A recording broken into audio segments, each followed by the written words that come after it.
Hi everyone, welcome back to my channel Ashwita Patel. This is Ashwita.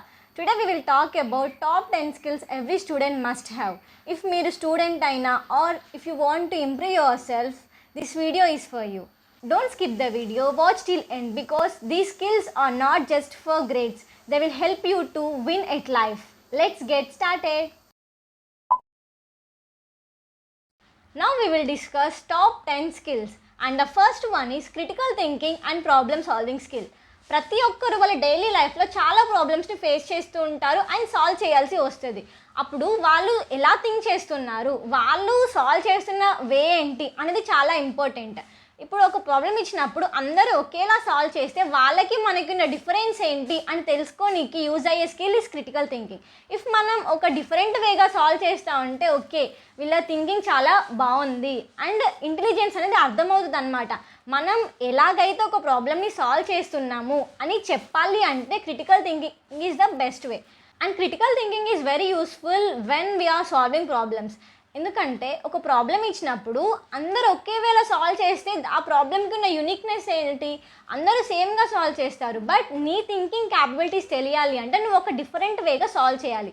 అప్పుడే వాళ్ళకి నీకున్న uniqueness ఏంటి, నీ క్యాపబిలిటీ ఏంటి అనేది అర్థమవుద్ది అనమాట. అండ్ ఒక ప్రాబ్లం సాల్వ్ చేసేటప్పుడు వై, హౌ అనే క్వశ్చన్స్ రేజ్ అవ్వాలి. అండ్ దీన్ని ఇలానే ఎందుకు సాల్వ్ చేయాలి, ఇంకొక వేగా మనం సాల్వ్ చేయొచ్చు కదా అనే ఒక క్వశ్చన్ నీ మైండ్లో రేజ్ అవ్వాలి.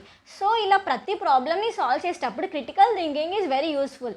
And critical thinking problem solving skills అనేది మనకి డెసిషన్స్ తీసుకునేటప్పుడు చాలా యూజ్ అవుతుంది. ఒక డెసిషన్ నువ్వు ఎలా తీసుకుంటున్నావు అనేది నీ ఐక్యూని బేస్ చేసుకొని మనం చెప్పొచ్చు. నీ థింకింగ్ ప్రాపర్గా ఉంటే నువ్వు డెసిషన్ పర్ఫెక్ట్గా తీసుకోగలుగుతావు. So it is the base for decision making and analysing each and every question. Problem solving చేస్తే మనకి మనం ఎలా థింక్ చేస్తున్నాం అనే ఒక ఐడియా వస్తుంది.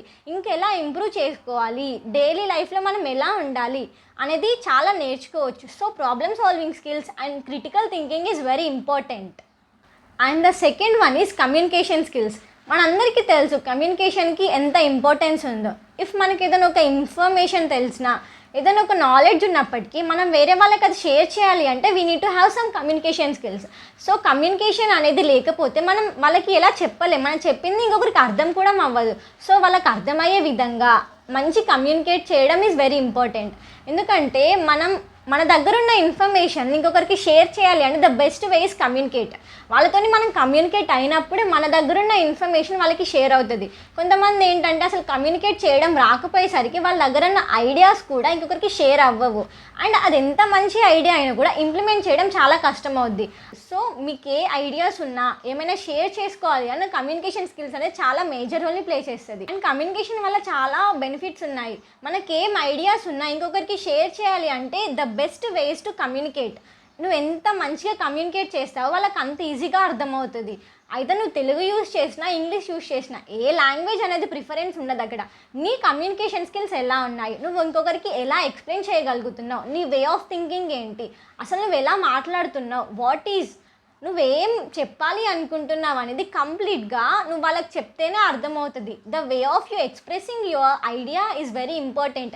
నీకు ఎంత మంచి ఐడియా ఉన్నా కూడా దాన్ని సరిగ్గా ఎక్స్ప్రెస్ చేయకుండా లైక్ మెయిన్ పాయింట్స్ ఏంటి అవి మాత్రమే చెప్పి దానివల్ల యూజ్ ఏంటి ఇలా ఏం చెప్పకుండా ఉంటే ఐడియా నీకున్న వేస్టే. And the next one is time management. మనందరికీ డేలో ఉన్నది 24 అవర్సే. అండ్ నాకు ఉంది 24 అవర్సే, మీకు ఉంది 24 అవర్సే. ద ఇంపార్టెన్స్ ఏంటంటే మనం ఆ 24 అవర్స్ని ఎలా యూటిలైజ్ చేసుకుంటున్నాం, మన వర్క్స్ ఆ 24 అవర్స్లో ఎలా కంప్లీట్ చేసుకుంటున్నాం, ఏ వర్క్కి ఎంత టైం ఇస్తున్నాం అనేది చాలా ఇంపార్టెంట్. మన 24 అవర్స్ని ఎంత ఈజీగా మేనేజ్ చేయగలిగితే మన లైఫ్ని కూడా అంత ఈజీగా మేనేజ్ చేయగలుగుతాం. ఎందుకంటే ఈ టైంకి వర్క్ చేయాలి అన్న క్లారిఫికేషన్ నీకుంటే నీ లైఫ్లో ఏం చేయాలి అన్న క్లారిఫికేషన్ కూడా నీకు డెఫినెట్గా ఉంటుంది. And the next one is digital literacy. ఈ రోజుల్లో ఇది చాలా బేసిక్ స్కిల్. ఎందుకంటే టెక్నాలజీ అనేది చాలా డెవలప్ అయింది, మనం చాలా అడ్వాన్స్డ్గా ఉండాలి. అండ్ ఎన్నో టూల్స్ మనకి ఆన్లైన్లో వస్తున్నాయి. వాటన్నిటిని ఎలా వాడాలో ఫస్ట్ తెలుసుకోవాలి. వాటన్నిటిని యూజ్ చేయడం వల్ల నువ్వు చాలా గ్రో అవ్వచ్చు. లైక్ ఇప్పుడు చాట్ జీపీటీ ఉంది. చాట్ జీపీటీని ఎంత ఎఫిషియెంట్గా నువ్వు యూజ్ చేస్తే అంత బ్రైట్ ఇన్ఫర్మేషన్ నీకు వస్తుంది అండ్ అంత గ్రో అవ్వచ్చు. నువ్వు చాలా ఇన్ఫర్మేషన్ ఉంటుంది. Digital literacy is the survival. మనం ఎంత ప్రాపర్గా యూజ్ చేసుకుంటే మనకు అన్ని బెనిఫిట్స్ ఉంటాయి అండ్ అంత ఇన్ఫర్మేషన్ మనకు వస్తుంది. ఫస్ట్ ఎలా వాడాలి, ఏమేం టూల్స్ ఉన్నాయని ఒక క్లారిఫికేషన్ మనకు ఉండాలి. ఇప్పుడు మనకి టెక్నికల్గా ఏం జరుగుతుంది బయట, మనమేం స్కిల్స్ నేర్చుకోవాలి, మనం ఎలా ఇంప్రూవ్ అవ్వాలి, ఎంత అడ్వాన్స్డ్గా ఉండాలి, ప్రతి దాన్ని ఎలా మనం ఎక్స్ప్లోర్ అవ్వచ్చు అన్న ఇన్ఫర్మేషన్ మనకు తెలుస్తుంది. So it is very important to upskill your self. And the next one is team work and collaboration. Team work is a very important. ఎందుకంటే నువ్వు ఒక వర్క్ని 5 డేస్లో కంప్లీట్ చేయాల్సి వస్తే అదే టీం ఉంటే నువ్వు దాన్ని ఒక 1 డేలో కంప్లీట్ చేయగలవు ఈజీగా. అండ్ అప్పుడు మనకి వాళ్ళకి ఏం థాట్స్ ఉన్నాయి అండ్ వాళ్ళ ఐడియాస్ ఏంటి అండ్ ప్రతి ఒక్కరు వాళ్ళకున్న ఐడియాని షేర్ చేస్తారు. అప్పుడు మనకు అనిపిస్తుంది ఓకే ఈ లెవెల్ ఆఫ్ థింకింగ్ నాది, ఈ లెవెల్ ఆఫ్ థింకింగ్ వాళ్ళది, మనం ఎలా థింక్ చేస్తున్నాం అనే ఒక ఐడియా మనకు వస్తుంది. అండ్ వాళ్ళు ఎలా వాళ్ళ ఐడియాని ఎక్స్ప్రెస్ చేస్తున్నారు, ఎలా కమ్యూనికేట్ చేస్తున్నారు, మనం ఎలా చేయాలి, ఎంత ఎఫిషియెంట్గా మనం ఉండాలి అన్న క్లారిఫికేషన్ ఉంటుంది. ఒక టీంలో ఉన్నప్పుడు చాలా ఇన్ఫర్మేషన్ మనం తెలుసుకోవచ్చు. మనకున్న థాట్సే కాకుండా వేరే వాళ్ళకి ఉన్న థాట్స్ని అర్థం చేసుకోవచ్చు. నెక్స్ట్ టైంకి ఇంతకంటే బెటర్గా ఎలా ఉండొచ్చు మనం అన్న క్లారిఫికేషన్ మనకు ఉంటుంది. And the next one is emotional intelligence. Emotional intelligence అనేది మనకి నెట్వర్క్ని బిల్డ్ చేసుకోవడానికి చాలా యూజ్ అవుతుంది. అండ్ మనం ఎదుటి వాళ్ళ ఫీలింగ్స్ని అర్థం చేసుకోవాలి and it is very mandatory. ఎందుకంటే మనకున్న స్ట్రెస్ ఏంటి అవన్నీ వాళ్ళ మీద చూపించే బదులు వాళ్ళు మనకి ఏం చెప్పాలి అనుకుంటున్నారు, అసలు ఏంటి అనేది అర్థం చేసుకునే క్యాపబిలిటీ నీకు ఉండాలి. అప్పుడే నువ్వు ఈజీగా కమ్యూనికేట్ అవ్వచ్చు, లైక్ ఈజీగా ఫ్రెండ్షిప్ని బిల్డ్ చేసుకోవచ్చు. అదే ఒక గుడ్ వే ఆఫ్ కమ్యూనికేషన్ కూడా. నువ్వు ఎంత బాగా ఎదుటి వాళ్ళని ట్రీట్ చేస్తే వాళ్ళని అంత బాగా ట్రీట్ చేస్తారు. It is very good skill to have every student. And the next one is adaptability. Adaptability is the basic skill to every one. ఎందుకంటే ఇఫ్ మీరు ఒక స్టూడెంట్ అయితే హాస్టల్కి వెళ్తారు, hostel surroundings different, home surroundings different. అప్పుడు మనం హాస్టల్కి వెళ్ళాక అక్కడ సరౌండింగ్స్తోని అడాప్ట్ అవుతాము. అది ఇంపార్టెంట్, అడాప్ట్ అవ్వాల్సిందే డెఫినెట్గా. అలానే టెక్నికల్గా కూడా టెక్నాలజీ చాలా డెవలప్ అవుతుంది. ఆ డెవలప్ అవుతున్న ఆర్ చేంజ్ అవుతున్న టెక్నాలజీకి మనం అడాప్ట్ అయి ఉండాలి. లైక్ ఏ స్కిల్స్ ఎప్పుడు నేర్చుకోవాలి, ఇఫ్ చేంజ్ అవుతుందంటే నెక్స్ట్ దానికి ఏం కావాలి అన్నది మనం అడాప్ట్ చేసుకోవాలి. వాళ్ళు చాలా ఫాస్ట్గా చేంజ్ అవుతుంది. ఎవ్రీడే డైలీ ఒక కొత్త న్యూసే మనం వింటున్నాం అండ్ డైలీ ఎన్నో ఇన్నోవేషన్స్ జరుగుతున్నాయి. ఆ జరిగే వాటన్నిటికీ నువ్వు రెడీ టు ఫేస్లా ఉండాలి. నువ్వు ఎంత ఫ్లెక్సిబుల్గా ఉంటే అన్నిటినీ ఫేస్ చేయగలుగుతావు. అండ్ ఏ స్కిల్స్ అయితే బూమింగ్లో ఉన్నాయో వాటన్నిటిని నువ్వు అడాప్ట్ చేసుకోవాలి. ఇప్పుడు ఈరోజు ఒకటి ఉందని చెప్పేసి ఈరోజు నేర్చుకుంటావు, నెక్స్ట్ డేకి చేంజ్ అయిపోతే నెక్స్ట్ డేకి చేంజ్ అయిన దాన్ని కూడా నేర్చుకునే అంత క్యాపబిలిటీ నీకు ఉండాలి. దానికి అడాప్ట్ అయి నువ్వు ఉండాలి. అప్పుడే నువ్వు ఈజీగా సక్సెస్ అవ్వగలుగుతావు. And the next one is creativity. మనందరికీ క్రియేటివ్ థింకింగ్ ఉంటుంది. బట్ మనం ఏంటంటే ఒక బార్డర్ పెట్టుకొని ఇక్కడ వరకే థింక్ చేస్తాను నేను అనే ఒక డైలమాలో ఉంటాం. బట్ ఎప్పుడైతే మనం అవుట్ ఆఫ్ బాక్స్ థింక్ చేస్తాం మన క్రియేటివ్ లెవెల్స్ ఇక్కడ ఉంటాయి. మనం ఎప్పుడైనా అవుట్ ఆఫ్ బాక్సే థింక్ చేయాలి. అందరూ థింక్ చేసే విధంగా కాకుండా నీకంటూ యూనిక్నెస్ ఏర్పడాలి అంటే unit to think in different way. అందరు ఇలా వెళ్తే మనం ఇలా వెళ్ళాలి. అప్పుడే మనకంటే ఒక యూనిక్నెస్ ఉంటుంది అండ్ మన క్రియేటివ్ లెవెల్స్ అని అందరికీ అర్థమవుతాయి. ఎప్పుడైనా మీకు ఒక ప్రాబ్లం వచ్చినా ఆర్ ఏదైనా డిజైన్ మీరు చేయాలి అంటే దాన్ని క్రియేటివ్గా ఎలా చేయాలి అని ఆలోచించండి అండ్ ఎలా చేయాలో నేర్చుకోండి. అప్పుడే మీరు చేస్తున్న వర్క్ అందరికీ ఇంప్రెసివ్గా ఉంటుంది, అందరూ చూడాలి అనుకుంటారు. And the next one is self motivating and focus.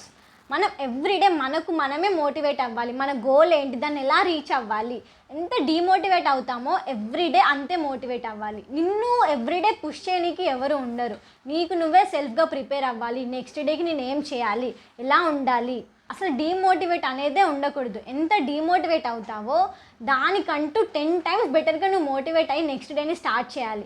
తెలుసు చాలా ప్రాబ్లమ్స్ని ఫేస్ చేస్తుంటాం. ఏదైనా స్టార్ట్ చేసినప్పుడు స్టార్టింగ్లో అసలు మనకంత సక్సెస్ ఏమి ఉండదు. సో అప్పుడు మనం దాన్ని లైక్ వర్క్ చేయడం ఆపేస్తాం. అప్పుడు మనకు అనిపిస్తుంది అరే ఇదేం సక్సెస్ రావట్లేదు, ఎందుకు దీనిపైన వర్క్ చేయాలి నేను అని అనుకుంటాం. బట్ అది ఇప్పుడు సక్సెస్ రాదేమో, ఫ్యూచర్లో సక్సెస్ ఉంటుందేమో అన్న ఒక హోప్తో నీ గోల్ ఏంటి, దాన్ని అచీవ్ ఎలా చేయాలి అని చెప్పి ప్రతిరోజు నీకు నువ్వు మోటివేట్ అవ్వాలి. నిన్నెవరో వేరే వాళ్ళు మోటివేట్ చేస్తారు అని హోప్స్ అసలు పెట్టుకోవద్దు. నీకు నువ్వే మోటివేట్ అవ్వాలి. నీ లైఫ్, నీ గోల్ ఎలా సాధించాలి దాన్ని అనే ఒక థాట్ తప్ప నేను బ్యాక్ స్టెప్ వేద్దాము అన్న ఒక ఆలోచన కూడా మీకు ఉండకూడదు. So self motivating is the key to open your success doors. So you must adapt this skill and you need to learn this skill. మీరు ఏ పని చేసినా ఫోకస్గా చేయండి. ఎంత చిన్న పని అయినా ఫోకస్గా చేస్తే 10 టైమ్స్ బెటర్ రిజల్ట్స్ని అది ఇస్తుంది. And the next one and the last one is financial literacy. It is just like a time management. ఎలా అంటే ఇప్పుడు మనం ఎర్న్ చేసుకున్న మనీని ఎలా మేనేజ్ చేసుకుంటున్నాం, ఆర్ ఎలా సేవ్ చేస్తున్నాం, ఆర్ ఎలా స్పెండ్ చేస్తున్నాం అనేది చాలా ఇంపార్టెంట్. దీనిపైన కంప్లీట్ గ్రిప్ ఉండాలి. అప్పుడే మనం ఎర్న్ చేసిన దానికి వాల్యూ ఉంటుంది. ఇప్పుడు నువ్వు కొన్ని క్రోర్స్ ఆఫ్ మనీని ఎర్న్ చేసినా కూడా నీకు దాన్ని ఎలా మేనేజ్ చేయాలో తెలియకపోతే that is a waste of your earnings కదా. సో ఎలా మేనేజ్ చేసుకోవాలి, ఆర్ ఎలా స్పెండ్ చేయాలి, ఎలా సేవ్ చేయాలి అనే ఒక క్లారిఫికేషన్ నీకు ఉంటేనే నువ్వు ఎర్న్ చేసుకున్న దానికి వాల్యూ అనేది ఉంటుంది అన్నమాట. Yeah, that's it for this video. Start learning these skills from today. Thank you so much for watching this video with your patience. If you like this video, hit the like button and do a comment. And don't forget to share to your friends. And please do subscribe to my channel Ashwita Patel. Thank you.